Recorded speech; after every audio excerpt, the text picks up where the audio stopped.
right now. Boom. All right.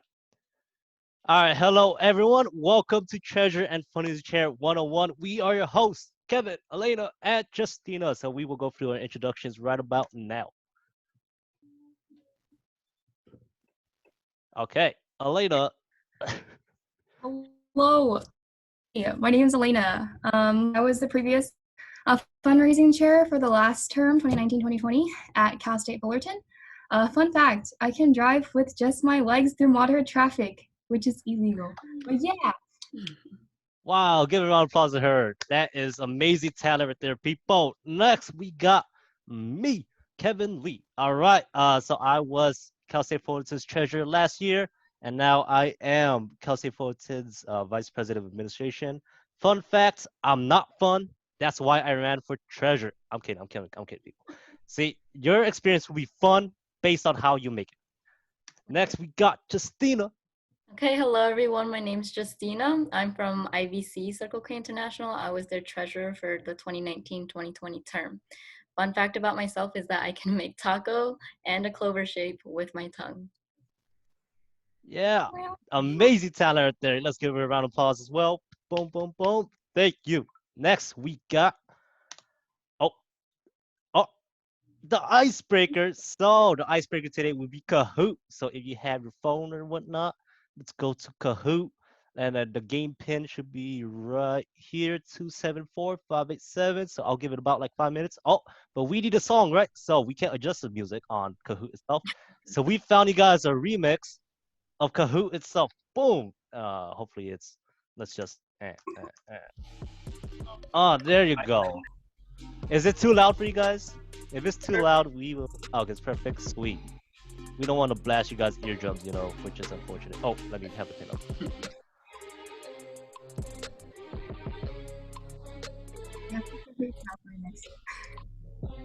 What?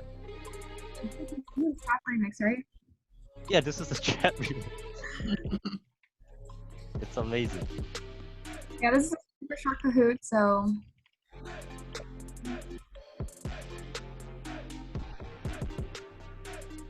Alright, I'll give it about like 5:09 or 5:10. That's when we started.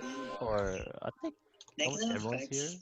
To one's health, if not practice, Alright, will we make got you feel 28 participants. Right now we got 17 players. resentful, Oh, Kevin is a clown. What? There's an increased risk What? of depression and anxiety. In one survey, there Okay, was fine. I'll take it. 30% of women and I'll be a clown. 27% of men who reported at least one period where they were so Oh, stressed. this is that, like, sad. Huh. Who wrote that?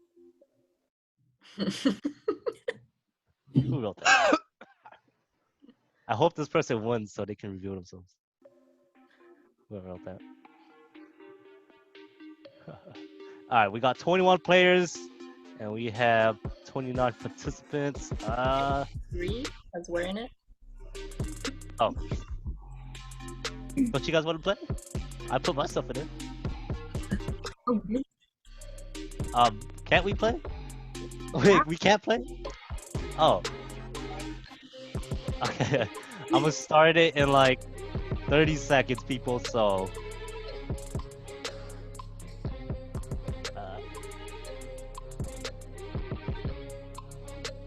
Yeah, this remix goes hard.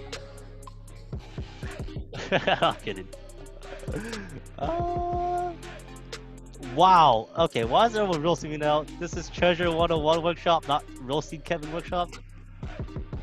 Alright, you know what? We're starting this. We're starting this, people. Let's do this. Alright. Are you guys ready? You're ready. Let's do it. So, who is you? Who even made this? Come on, guys. So, just name your position and whatnot.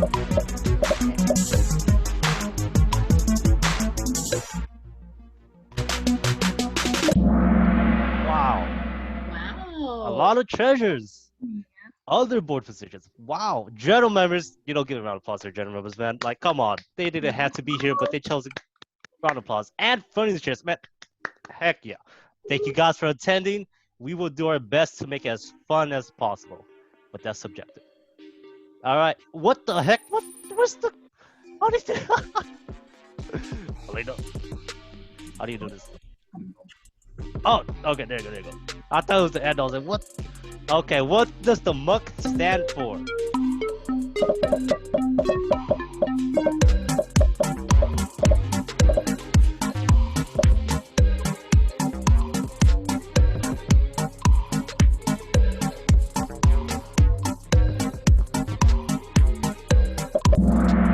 Aha, membership up. There's too much music. Hey, Wait, we got you guys good.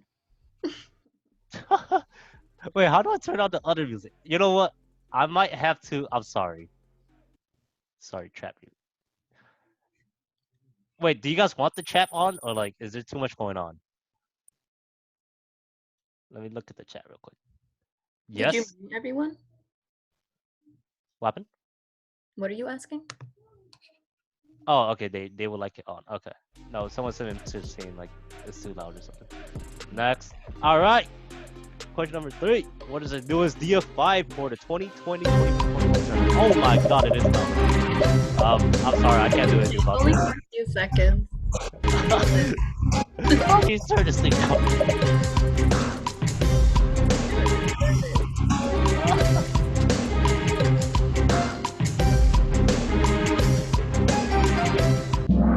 Aha, environmental defense fund. Good stuff, guys. You guys are winners. Oh, first place we got Mari. Is it Mari? Mari? Mary? Maddie, yeah. All right, nice. You are in it. Oh, wait. Oh, I work for Brandon is 2 points behind you. All right, we got question number 4. How's quarantine been? All of it's correct. Why did I have to click submit?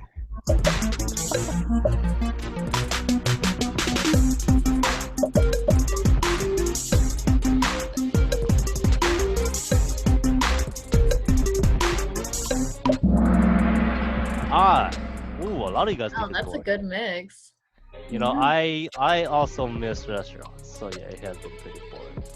But it's been pretty great not driving to Fullerton all the time, so there's that. But yeah, this whole quarantine thing is pretty new, guys. Oh, how do you pronounce that? Jermaine? Jermaine. Ah, you are in the lead. Yeah. Good stuff. Next, we got question number 5. So when do club dues need to be submitted by?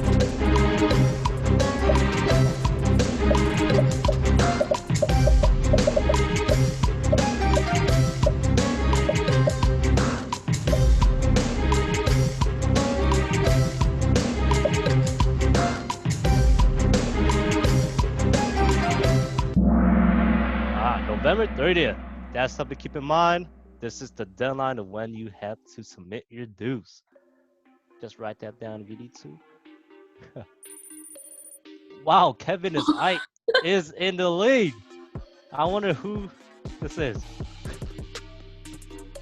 All right, and our last question for this little icebreaker is, what do you hope to learn about during this workshop?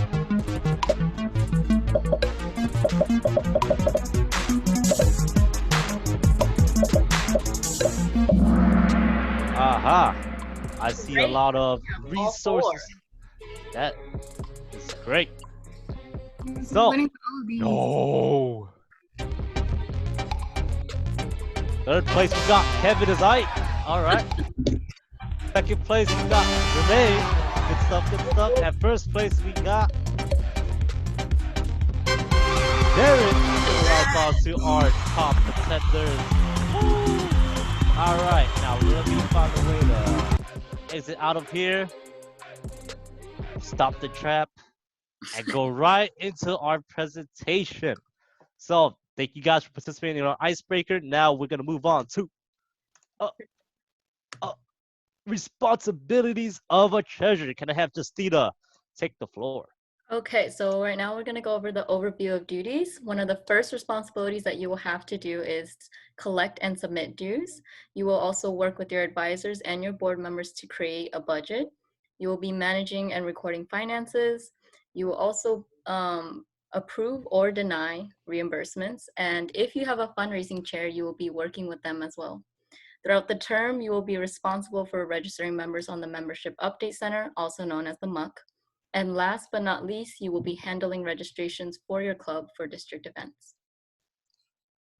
All right, thank you, Justina. So we will be going over most of these duties in a separate slide. Right now, we're just going over the overview. So now we're going to be talking about the type of organization. The reason why we're going to be talking about this is because you may have some relatives or some friends that would like to donate, and they may ask you if they could deduct their taxes. Unfortunately, we are a 501c4 organization, so we or any donations made to us, those are not eligible for tax deductions. Those are only eligible for 501c3s, and that is not us.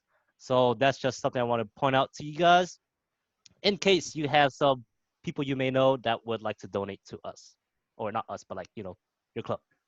But yeah. So we're gonna be talking about district and international dues. So I'm gonna have Justina talk about the 2-year institutions, please. Yeah, okay, so for 2-year institutions, this will typically be for community colleges, such as Irvine Valley College. The international fee will be $300, and then district fees will be $10 per member. And to be in good standing with the club, you need to have a minimum of 10 members. Thank you, Justina, and I'll go over the 4-year institutions. So if you are the treasurer of a 4-year institution that has less than 5,000 students, the international fee is $450, whereas the district fee would be the same, $10 per member, and your minimum club membership will be 10. So the difference between like the international fee and the district fee is that the international fee is a fixed cost, while district fee is a variable cost. So like the amount of members you have, your district fee will vary. Like it will still be the same for each member, but the amount of members you have, like the more you will have to pay. And whereas for like if you're the treasurer of a 4-year institution with 5,000 students or more, you will have to pay a flat fee of $600 plus the district fee of $10 per member, and your minimum club membership will be going up by 5 to 15. So if you were wondering where your district and international fee goes towards, it goes towards like organizing like district and international events like CKIX, district convention, FTC, STC. Well, not I don't think STC has funds right now, but like CKI South, CKI North, stuff like that. So they will be paying for like administrative and travel costs, marketing Circle K, and this is very important, insurance. We got insurance, people. So if you are a dues paid member, you are eligible for insurance. So, and something to keep in mind as well is that you will be submitting dues between October 1st all the way to November 30th of your term. So those are important dates. So we're going to be talking about the Membership Update Center. So what is the Membership Update Center? So the Membership Update Center is an online platform that is used to manage club rosters and to register members officially within Circle K International System. So what is that, Kevin? What the heck is that? You just read us this whole description. Let me break it down for you. So basically, this is how you'll be registering your club, how you're going to register your members. So district, which is CNH, and international could see. So this is how our district is going to be ensuring that like people that are attending the district events are actual paid members or not. So if you wanted to register for, let's say, FTC, which I have the date, I forgot, just kidding, November 6th to November 8th. So if you wanted to register those members, you have to make sure those members are officially dues paid members beforehand. So that's something to keep in mind. Now, how do you access this? So how you can access it is by, first you will be going to www.circlek.org. Once you type that, you just click on that little button right there, and it will take you to the website. Once you're there, you'll be clicking on the Membership Update Center tab on the top right corner of your screen. So this could be About, Resources, Membership Update, News. Just click on that Membership Update. Once you click on that, you're gonna see this little like screen right here. So once you see the screen, that's how you know you'll have access to the Membership Update Center. But if you do not have the screen popped up, you're gonna have to email memberservice@kiwanis.org and explain to them that you're your club's new treasurer and that you need access to the MUC. When you first get in as well, you in order to see the screen, you need to click on that membership update center like button on like the left side right there. So that's how you could see it. So how you could use this is, so once you click on that, there's like 3 buttons up here. There's a dashboard, members, and finances.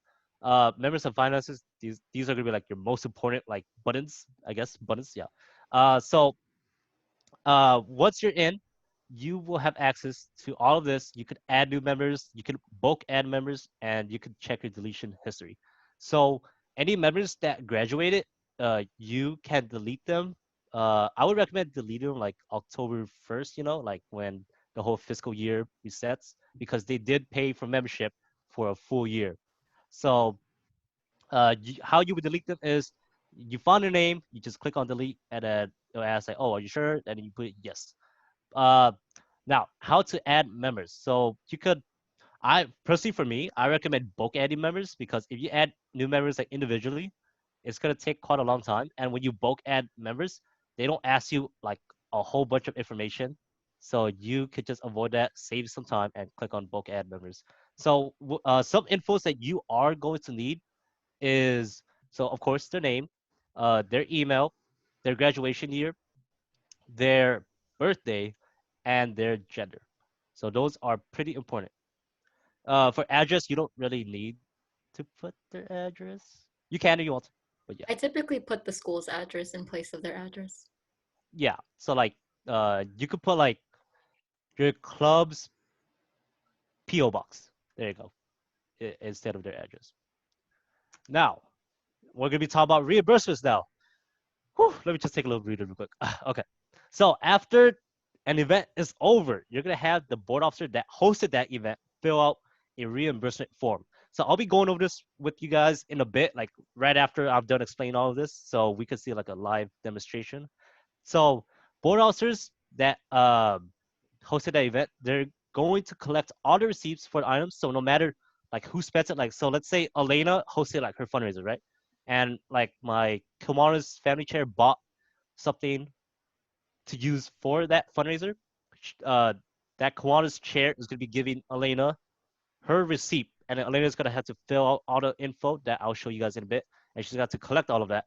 And after she collects it, she has to hand it to me, the treasurer, either in person or by taking photos of them and sharing it with me.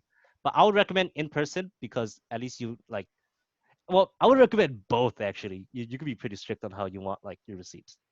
But after like you get your receipts and you verify the transactions, you could decide, or yeah, you could decide how to reimburse your officers, or you could ask them what their preference would be. So it could either be through check, or cash, check, or Venmo. Venmo is like the easiest way, but something to keep in mind as well, there may be policies where like Venmo is looked down upon and you may not use it. So check and cash is pretty reliable. So with this real quick, I'm gonna exit out of here and show you guys some stuff for reimbursements. So I created a reimbursement sheet. Oh, let me pull up the reimbursement form as well. Let me just scroll through that real quick. Oh, no, no, oh, where is it? It should be in here. Aha, there you go. Okay, so first, so this is what the reimbursement form will look like. So you don't have to use like, oh, you don't have to use this specifically, but in our CNH Circle K resources, there is a reimbursement form they can use. So like the reimbursement form, it has like, of course, the person that fills out, they have to put down their name, the name of their event. So this is something I add in, which I will show you guys in a bit. This is much easier for treasurers to get a hold of. How they will provide their proof of purchase. So you can either give the treasurer a hard copy of your receipt, you could upload a picture of your receipt, or you could upload a screenshot of your bank statement if you somehow lost your receipt. And of course, if you were going to upload your pictures of your receipts or bank statement, you could upload it right here. Any questions? And then you have like your little agreement. Yes, I understand. So we're going to go into the reimbursement sheet now. So this is something I created to keep it easier for myself. So right here, there's the title events. So let's say we're doing like, so what's one of our biggest ones? What, Fall 710 Split? This is one of our biggest fundraisers, right? So I'm going to fill, so Fall 710 Split. So the position, who is filling this out? So the position would be the fundraiser that's filling this out. date of the event. I'm just gonna put 11/12/2020.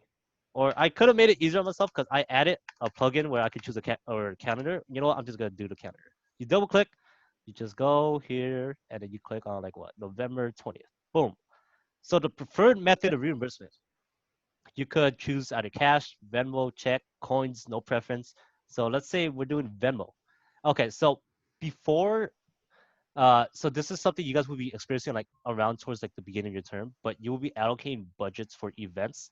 So if this event already has an allocated budget, let's say the allocated budget for this event is $80, right? So preferably we want our board officers to spend below or around the budget so they don't overspend. So this right here, you do not mess with the total spend because it's gonna calculate all your stuff right here for you already. So like let's say we bought ketchup, right? We bought ketchup for this. How much did the ketchup cost? Let's say $25. Wow, $25. Did they have a receipt? Yes, they did have a receipt. And who bought this ketchup that needs to be reimbursed? So let's say Elena bought this. Boom. Let's do like two more. Someone bought mayo, right? Mayo cost them like what? $28.36. And did they have a receipt? Yes, they did. They were supposed to be reimbursed. I bought that. So I'll put Kevin. And then next, we'll have mustard. How much did this cost? This probably costs like, let's do $64.65. Boom. Did they have a receipt? Yes, they did. And who bought this? Justina. So it all adds up. So total spend. Huh? So this all adds up right here to $180.01. So, and this right here tells you how much they have remaining, or if they went over, it tells you like how much they went over. So they went over $38.01 for their allocated event. So something as well. I'm also going to be sharing all my resources to everyone. When you guys contact me, I'll share it to you. But there's a way that you can make it to where like it color codes your your spending. So like if you spend more than okay, if you spend $10 or less, it turns yellow. Like if you spend like from $10 to $20, it's like green or whatnot. You could mess around with this later on. But yeah, this is how like the reimbursement sheet works. So after this, after they fill, yes. If someone goes over the budget, what do you recommend doing at that point? See, what I would recommend is, so first, when they go over budget, this is what you have to talk to them before, like during your budget, but you have to be strict on how like people spend.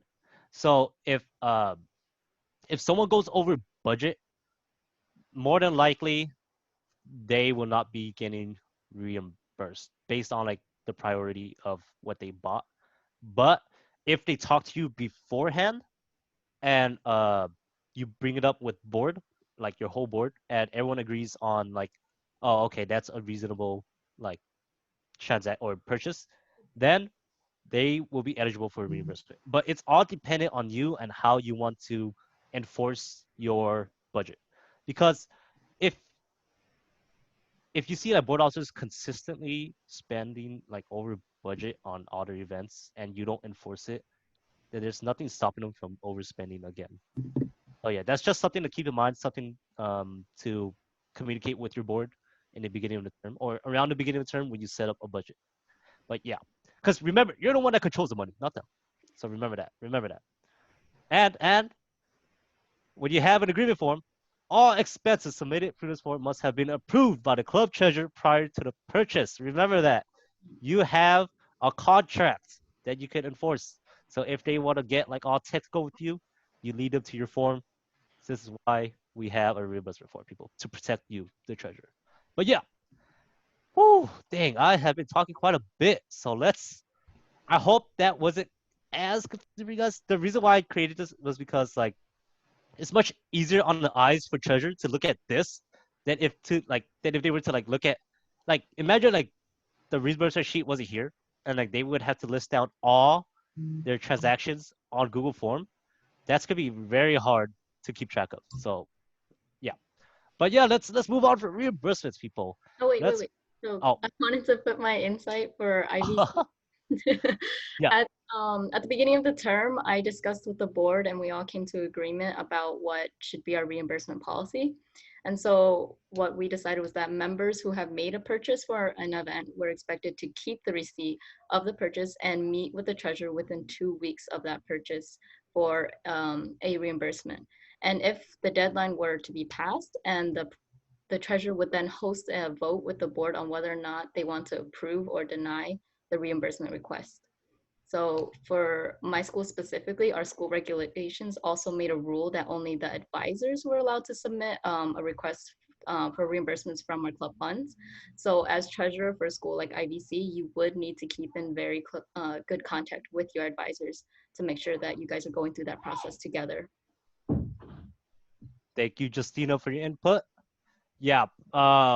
Again, like every club, it's gonna vary, but you could take examples from like other clubs as well. Talk to your counterparts, predecessors, and whatnot. See what's the best possible action. But we will be moving on towards event registration. Can I have Justina, please? Yes, okay. So event registrations, treasurers, you will need to grind. This means that you're going to be setting hard deadlines. About a week before the event registration deadline would be the best, just to make sure that you have a couple extra days in case anything were to happen and things were to delay. So next, you will be collecting and checking all waivers and codes of conduct of attendees. Once you have checked if everything was properly filled out, you will be including these waivers in the envelope for your registration. And some advice is, as treasurer, you should print out some extra copies of the waivers and the code of conduct beforehand, because most likely your members will ask you for it. So it's good to have those on hand. Electronic signing is also an option, but you need to let them know that a cursive signature is still required. So that means that typing out your names does not count as a signature. Once you have collected everything, you should be sending just one check to the CNH district office, which is in Rancho Cucamonga. And when you're sending mail, always pay for tracking, just to confirm that your registration has been received and that it didn't get lost somewhere. Thank you, Justina. Something I just want to add in as well. You may already be aware of this, guys, but if not, so usually for our district events, there are two registrations. There's the early registration and the late registration. Try to do your best to set your deadline before the early registration because, again, early registration is significantly cheaper than late registration. But yeah, thank you. Next, can we have Justina again for membership application? Okay, so as treasurer, since you will be taking care of membership, it would be in your best interest to create a membership application. So what we recommend is using Google Forms. That is because it is one of the easiest platforms to use for this. And when you create your application, you will want to explain what CKI is and why they should be a dues paid member.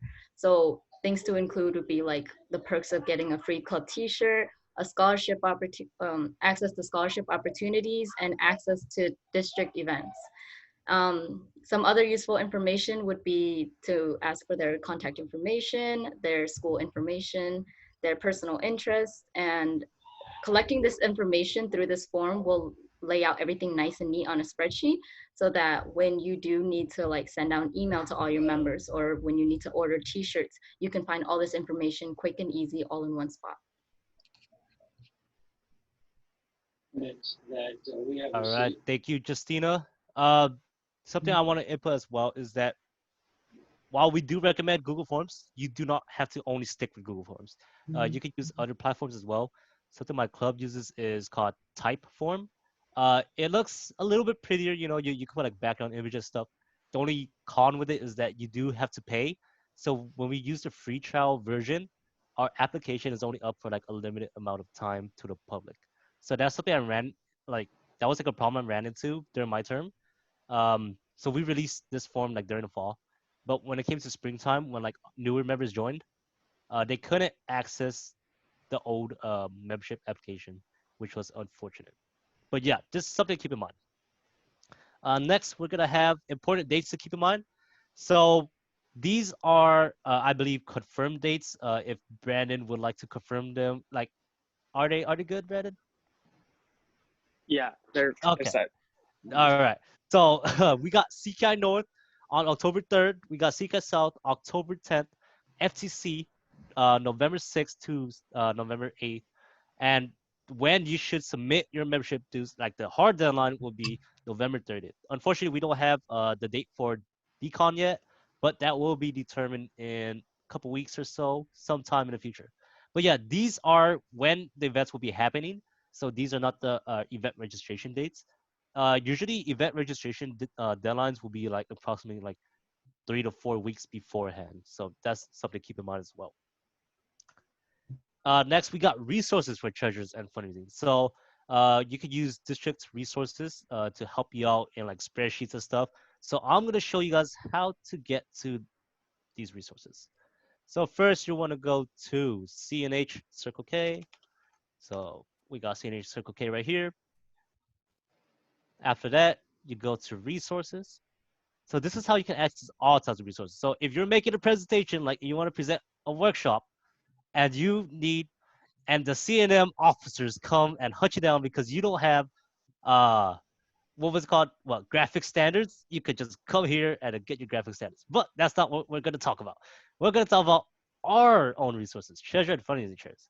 So we have a multitude of resources right here. So if you are intimidated by creating your own spreadsheet and whatnot to track down transaction stuff, the district committee, 5-fund committee, they got you covered. So we got right here like a master budget sheet right here. So after you do your budgets, put down all your stuff. We got stuff to track down your fundraisers, stuff to track down your bank account. That's related to Circle K. If you are a fundraising chair or you don't have a fundraising chair and you will be in charge of fundraisers, there is a fundraising database that you can use to get examples of like fundraising or fundraisers throughout the district. So it tells you like the difficulty of them, club tiers, income, expenses, and whatnot. But yeah, this is how you can access it.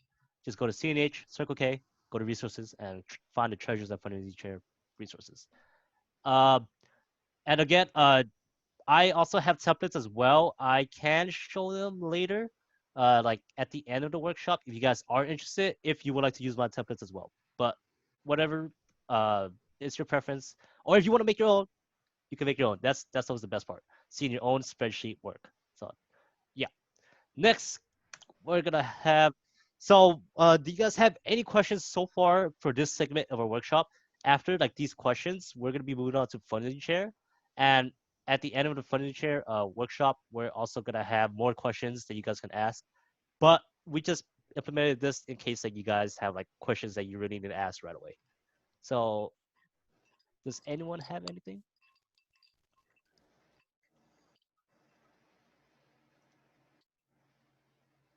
I'll just give it like 20 seconds or so. Okay. Well, I'll just say some last minute kind of advice for treasurers.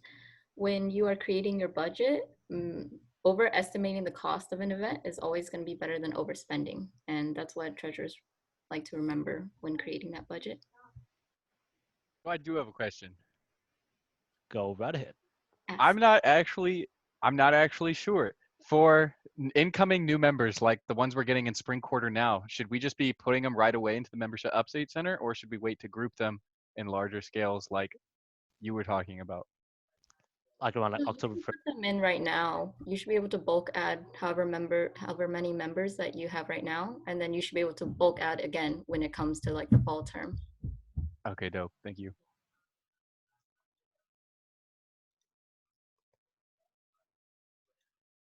Do you guys want us to move on and then ask questions like later? Okay. All right. We're gonna move on to the fundraising part. Okay. Let me just boom. So finances and fundraising.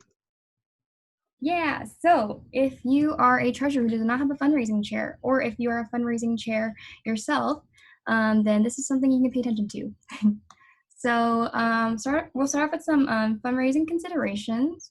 So when you're trying to set up a fundraiser, you want to think of what type of fundraising you're doing. So there's either charitable fundraising or administrative fundraising. So for charitable, this includes like raising money for district fundraising initiatives or DFIs, or any other kind of charity organization you want to fundraise for. So if you're doing charitable fundraising, you want to make sure to educate and promote your cause well.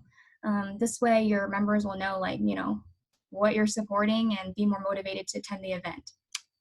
And then as for promotion, advertising is like 80% of the work, and the actually setting up the event is 20% of the work. So you really want to get the advertising out like early and make sure, you know, it's in people's faces. It's okay to be a little annoying, you know. And then the other type of fundraising is administrative fundraising. So this is if you're raising funds for your own home club for administrative purposes, such as like service project materials or things like that. Okay, and then the second thing you want to consider is the scale of the event you're hosting. So you can have a small scale event, and this would raise around $1 to $150. An example of this is like a food fundraiser, maybe like after a general meeting. Then there's medium scale events, which could raise several $100s. An example of this could be like a board dare fundraiser, in which general members dare board members to do things. That would be considered a medium scale fundraiser.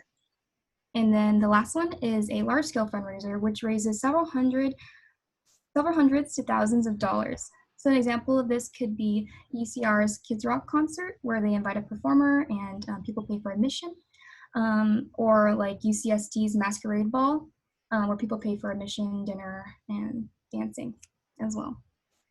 So just a note for large scale fundraisers, you want to make sure to plan early. So at least 2 to 3 months ahead, because you want to make sure you got time for, you know, logistical stuff and promotion, because promotion is super important. So if you're doing a large scale fundraiser, make sure to promote early and plan early. Also, if you want to invite other divisions outside of your own home division, then you will need to IRF the event. And IRF means Event Request Form. And so this is a form you can find on the district page. And basically you need to send this out to the regional advisors for the divisions that you want to invite. And it takes some time to get it approved. So that also goes along with the planning early. And also, of course, promoting early. And then the last thing you want to consider is tracking numbers. So like Kevin said, it's super important to have like a spreadsheet or a document for fundraisers, so you can check, you know, input and output of what was bought and the money used. And you can, of course, use resources like Kevin's if you want, or the ones on the district page that we showed you earlier. So maybe you're not creative and you don't know where to start with fundraisers, because that was me when I first started. So here are some fundraising ideas that you can look at. So you can do joint fundraisers, maybe with other clubs. A perk of doing it with a bigger club is that you can accomplish more and share your resources. And a perk of doing it with smaller clubs is you can build strong foundations together and also inter-club between your members. So an example of like a joint fundraiser you could do, it could be like super large scale, maybe like a beach fundraiser where you can charge for admission or like food, or you can do something smaller scale, like a laser tag fundraiser, where you don't have to put in like a bunch of work. You just have to talk to the manager and set up the fundraiser and then put the funds at the end. So for joint fundraisers, some tips, you can split the money raised based on the attendance from each club. So this means, like, let's say Cal State Fullerton brings 20 members to this laser tag fundraiser, and then another club brings 10 members. So you can split the funds raised based on how many attended. So Cal State Fullerton would get the money raised for those 20 members, and then the other club would get the money raised for those 10 members. Now that's an example of that. And then, of course, depending on the fundraiser scale, you may need to plan months ahead. Like, say, the beach fundraiser, that's going to take a lot of work. You got to figure out a lot of things, so you want to make sure you have adequate time to plan that event. And then some other ideas. You can have DIY and social fundraisers. So for DIY fundraisers, you know, if you're arts and craftsy, you can make crafts and then sell them. So like what Cal State Fullerton did for the Trevor Project, which was our last district fundraising initiative, which supported the LGBTQ community, we made rainbow bracelets. So we had like a day where members came and they could make rainbow bracelets, and then we sold them to other clubs within our division. And this was a pretty good fundraiser because the material was super inexpensive. It's just thread. And, you know, we sold them for like $3 and we made profit from that. So that's an example of a DIY fundraiser. And of course, you can also have social fundraisers. Lots of members come to socials after general meetings, or even like, you know, not after general meetings, like other days. And you can make the most of it by making it a social fundraiser. For example, like restaurants or like drink places, or even like, I don't know, activity places like escape rooms or like roller skating. You can totally make that a fundraiser, super easy. You just have to, I recommend talking to the manager, whoever's in charge, at least 2 weeks in advance. So you can set that up with them, tell them what's going on. And, you know, they do all the work and then you just collect the money at the end, as long as you set it up beforehand. So pretty easy, social fundraisers.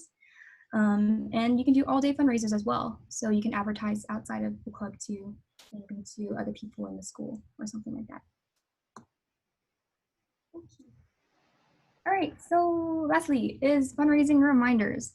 So you want to have goals in mind.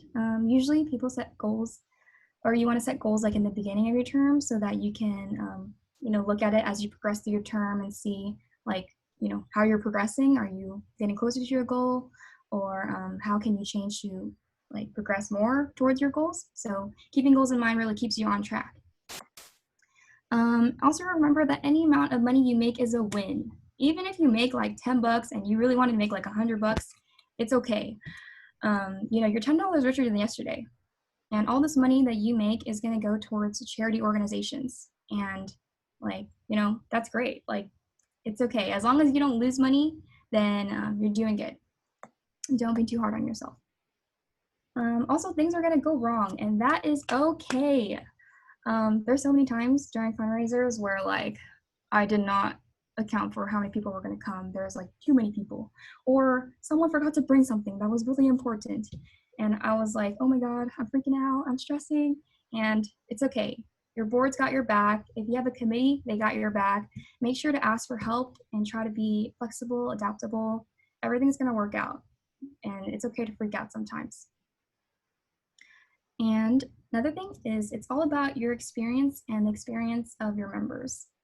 I think the best part of being a fundraising chair is like seeing members from your school and also other schools come to your event and really enjoy themselves and interclub with people and like have a blast. That's like the best part of being a fundraising chair. It's not the number you raise at the end of the year.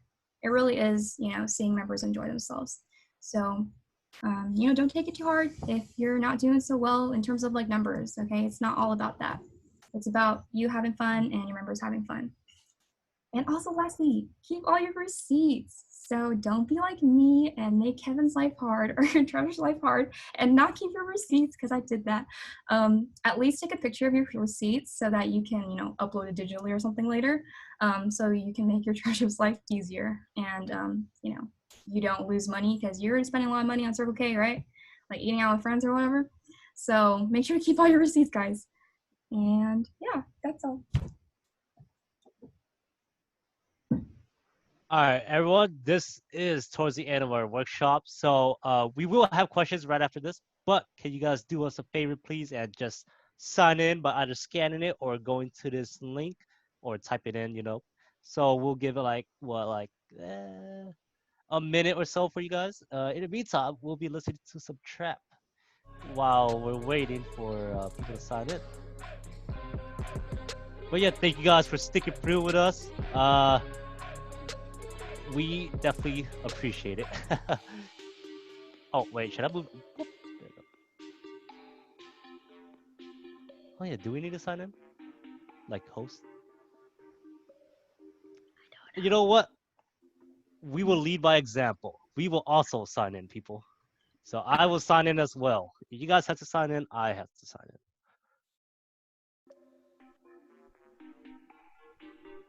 So let's just...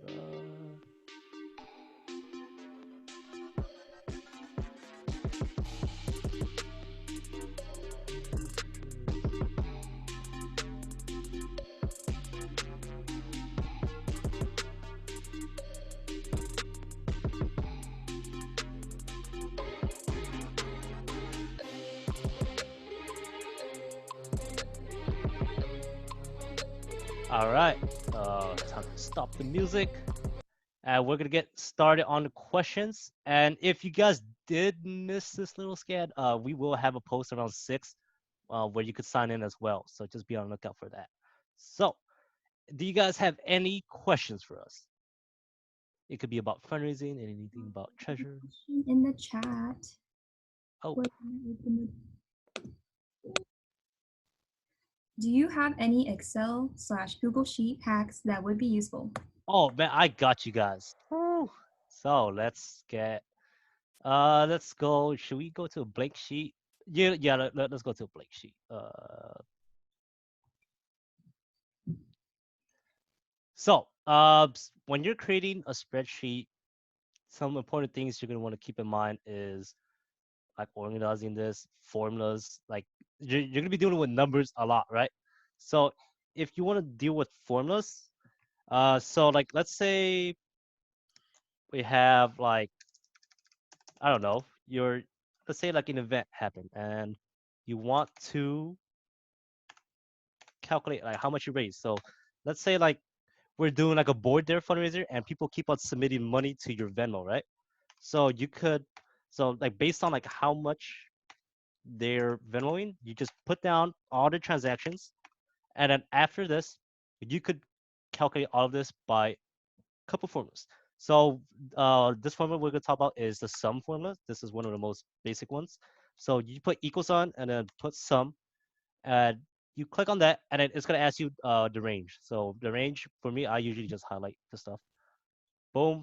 After you highlight that, you press enter, and it tells you everything right there. Another trick. I'm gonna have to go towards like my stuff. Let's see what I did during my term.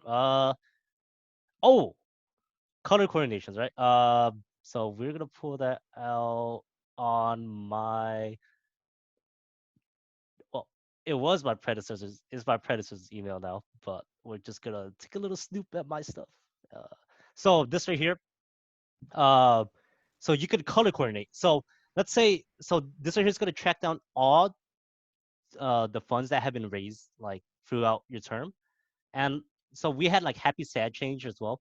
So would you how do I will you delegate one of these funds to like a specific DFI?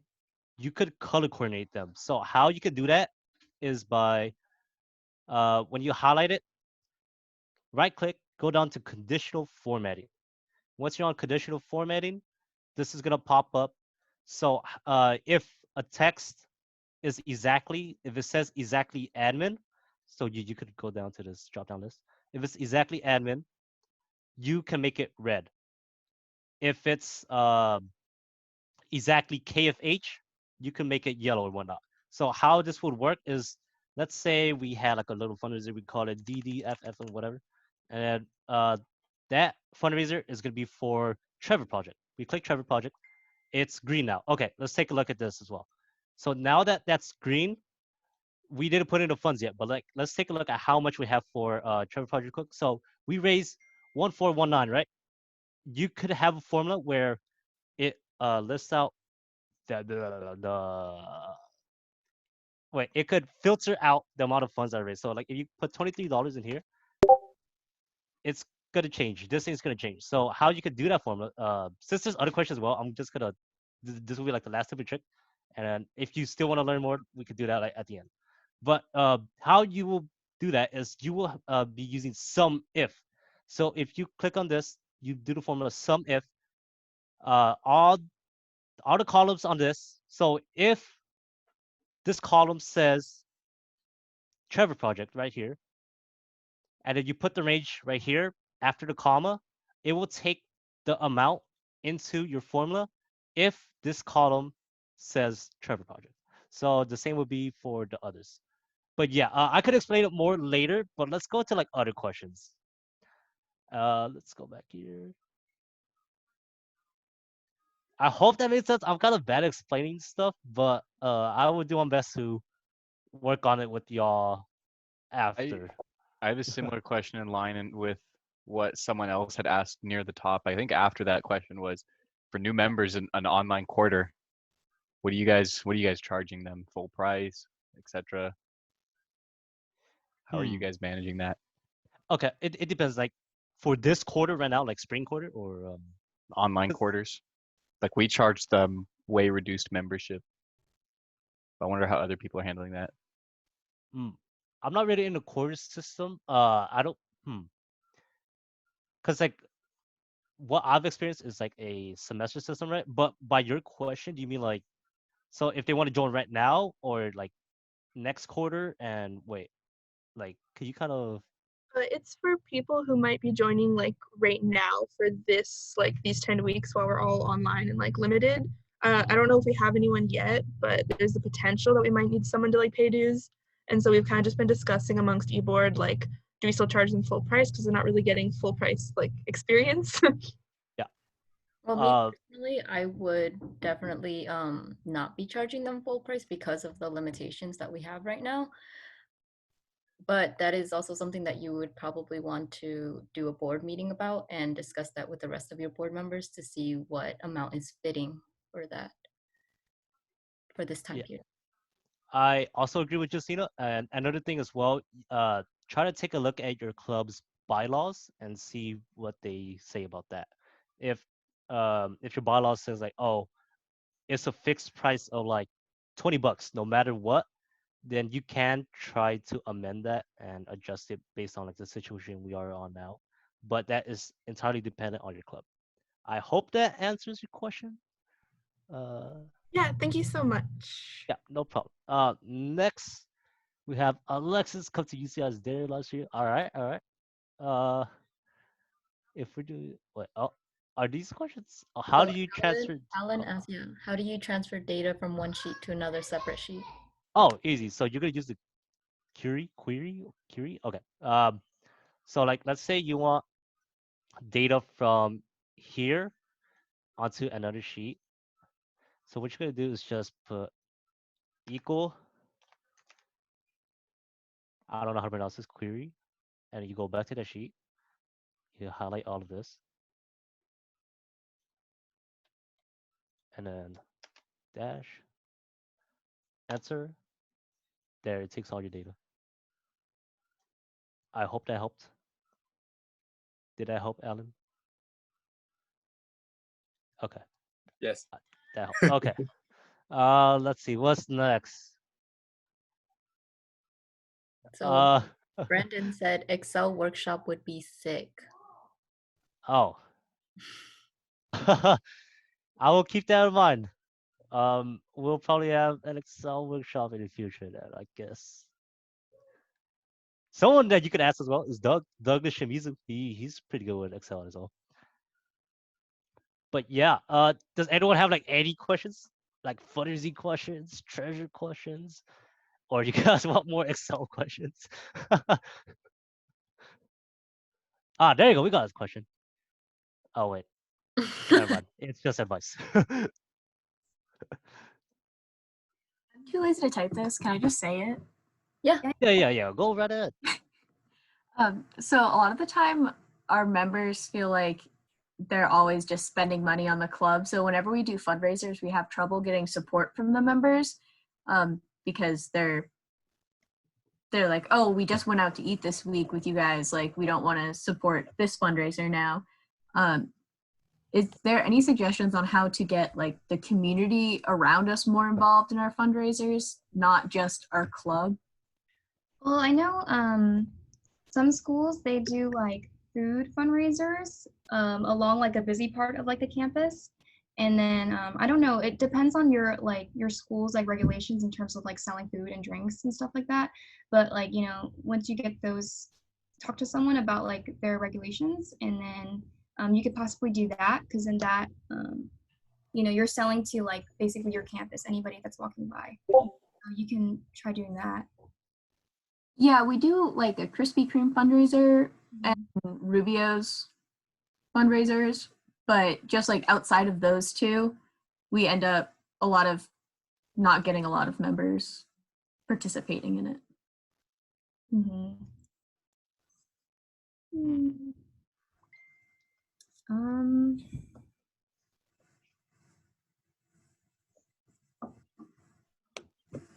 I'm not sure.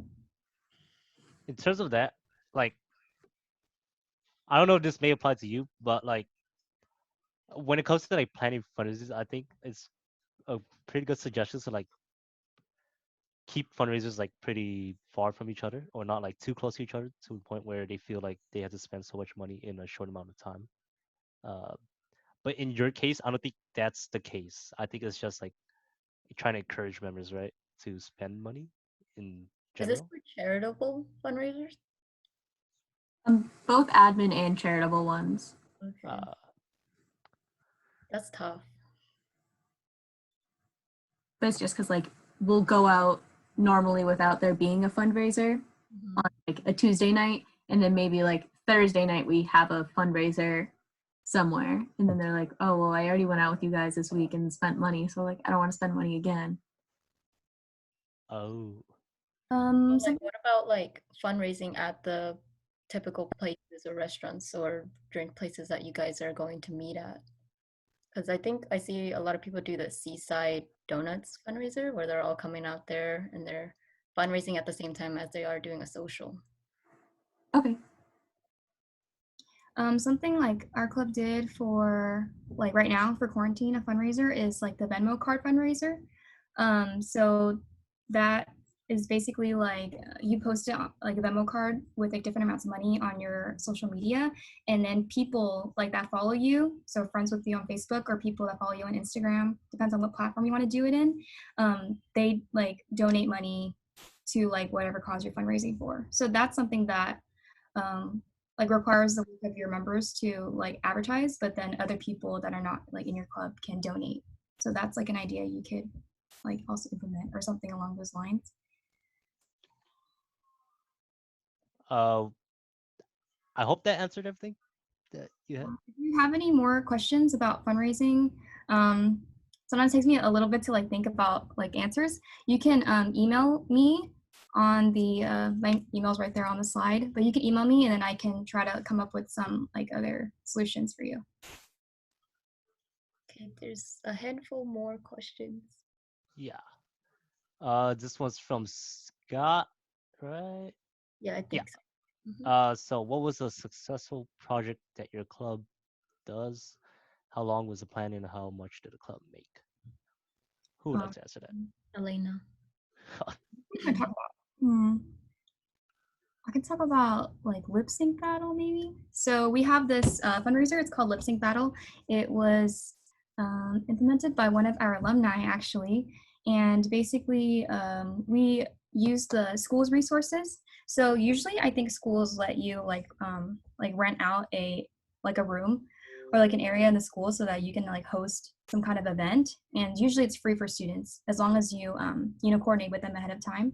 So we did that for the theater, and so that had the stage, and then there was like the seats and stuff, so that was all provided. And the only thing we provided was decorations, which I made with my fundraising committee, and then we also bought snacks to sell, and then we charged people for admission. And so what this event was, it's called Lip Sync Battle. So we had people, we sent out Google Forms, and then people would sign up to be a performer or a spectator. And I think it's different prices depending on if you want to be a performer or a spectator. And then people would like basically perform like a lip sync performance to like a song. And then we had judges. So we tried to invite our alumni to be judges and also our regional advisors. So it was a great way to get other people like outside of just your general club members. And so they were judges, and then there's different categories that groups won. And overall it was like a very entertaining event. It was very fun for performers to perform in and also for spectators to watch. This event, I forgot how much I raised, Kevin. This is why as treasurer, you help out your fundraising chair. Yeah. Where is the sheet? Oh, it was right here. What was it? Oh, lip sync battle. Oh, lip sync, $490. Yeah, so raised that much, and then it took around like a month to plan. So for planning, it was a lot of decoration meetup days because we made like really big like 2D or actually 3D props that we put on the stage, and we had to buy decoration materials as well, and then figure out logistics of like who's going to make the Google Forms, and then like publicity schedule. So like who's going to be posting on which Facebook pages, and then getting my PR chair to make the graphics and promoting on Instagram as well. So mostly promotion, logistics, decorations is what that month went into.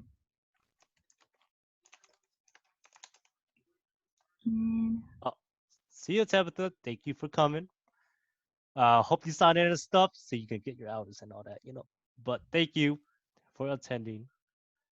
Do we have another person? Yeah. We got Ella. a question from Ella.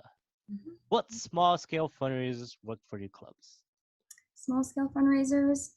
Well, I did some like the ones I was saying, like social fundraisers after general meetings, since a lot of people usually attend those, like for our club at least, a lot of people attend those anyways. And, you know, it's not super difficult as long as you contact the manager or whoever's in charge ahead of time and set it up. And then they, you know, basically do all the work, and then you just collect the money at the end. But just setting it up ahead of time, that worked. Yeah, for IVC, smaller school, so turnout's not always as many as you want it to. So what we would do is like we would kind of interclub with or collaborate with another community college in the area. So typically our sister school, which is Saddleback, and then we would both host the same fundraiser at the same place, and then we would split the profits that were made from that fundraising. Yeah, interclubbing is definitely appealing to members in both clubs. So people want to meet, you know, people from other clubs. So you can always, yeah, do that, like host an interclubbing social fundraiser. We have another question from Amanda. What are some other fundraising ideas for quarantine, since we don't know when it's going to end?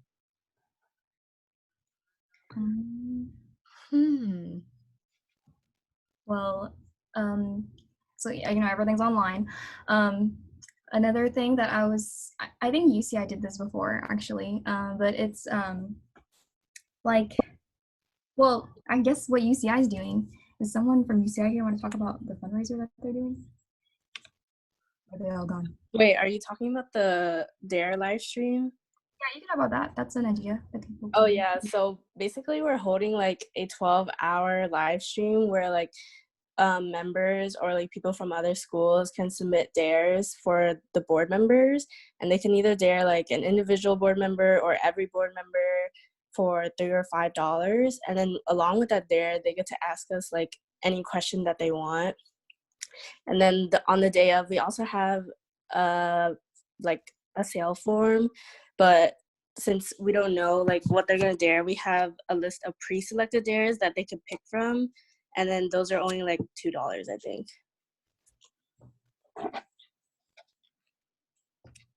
So that's a great way to get to know, like have them on, you know, your board members, and also raise money for charity. Great idea.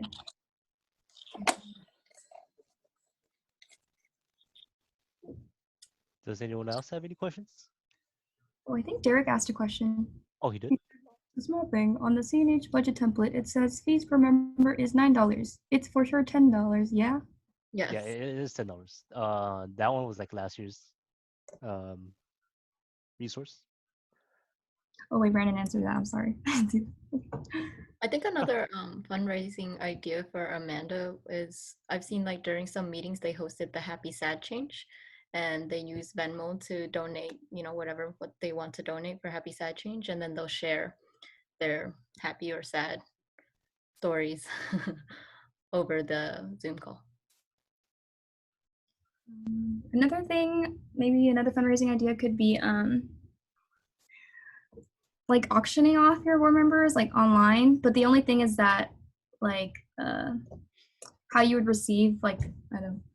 So like if you would auction off like maybe a board member to like go on a boba date with you or something, but then you could only collect this like after quarantine, so that's kind of like the downside of that. Yeah.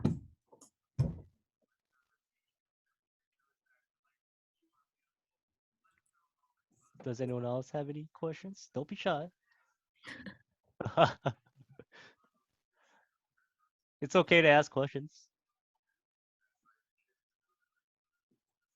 Yeah, if everyone's good, then we can just stop here. Our emails are right there. So if you ever have any like treasurer questions or fundraising questions, you can go ahead and email us, and I'd be happy to answer them time throughout your terms. Maybe up. Thank you all for attending. And thank you very much. Everyone.